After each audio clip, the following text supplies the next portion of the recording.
पिछले दिनों कानपुर से एक बड़ी ही चौंकाने वाली खबर सामने आई। ये खबर है कानपुर के किडनी कांड की।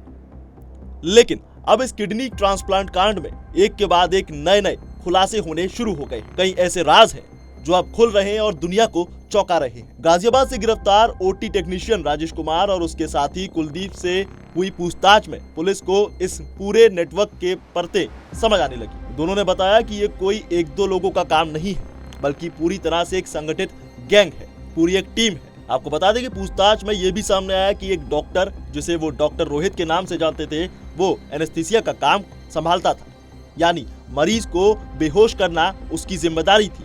और इसके बाद दिल्ली के द्वारका से आने वाला एक दूसरा डॉक्टर अली सर्जरी करता था। किडनी निकालने से लेकर प्रत्यारोपण तक पूरी प्रक्रिया को वही अंजाम देता था। आपको बता दें कि राजेश के मुताबिक डॉक्टर अली कभी अकेले नहीं जाता था, उसके साथ एक और डॉक्टर और 2 सहायक होते थे। ये पूरी टीम एक तय समय पर पहुंचती थी, ऑपरेशन करती थी और फिर बिना कोई निशान छोड़े निकल जाती थी। ऑपरेशन खत्म होने के बाद टीम अलग अलग गाड़ियों में बंटकर रवाना होती थी। एक गाड़ी गाजियाबाद की ओर रवाना होती थी तो दूसरी गाड़ी लखनऊ के लिए निकल जाती थी। इस तरीके से उनकी ट्रैकिंग करना पुलिस के लिए काफी ज्यादा मुश्किल भरा रहा।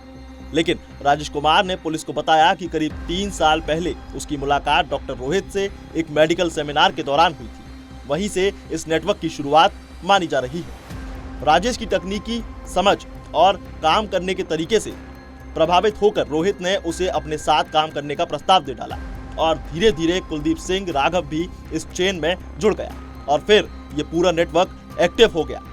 राजेश के मुताबिक जनवरी से अब तक 5 किडनियां ट्रांसप्लांट की जा चुकी हैं। लेकिन अब इस पूरे मामले में सबसे ज्यादा चौंकाने वाला खुलासा तब हुआ जब उस अस्पताल को लेकर बातचीत शुरू हो गई जहां ऑपरेशन किए जाते थे। जानकारी के मुताबिक ऑपरेशन शुरू होने से ठीक पहले अस्पताल के सीसीटीवी कैमरे बंद कर दिए जाते थे, यानी पूरे ऑपरेशन के दौरान कोई भी फुटेज रिकॉर्ड नहीं होती थी। इससे ये साफ है कि इस नेटवर्क ने पहले से ही कदम की प्लानिंग कर रखी थी ताकि कोई सबूत ना बचे।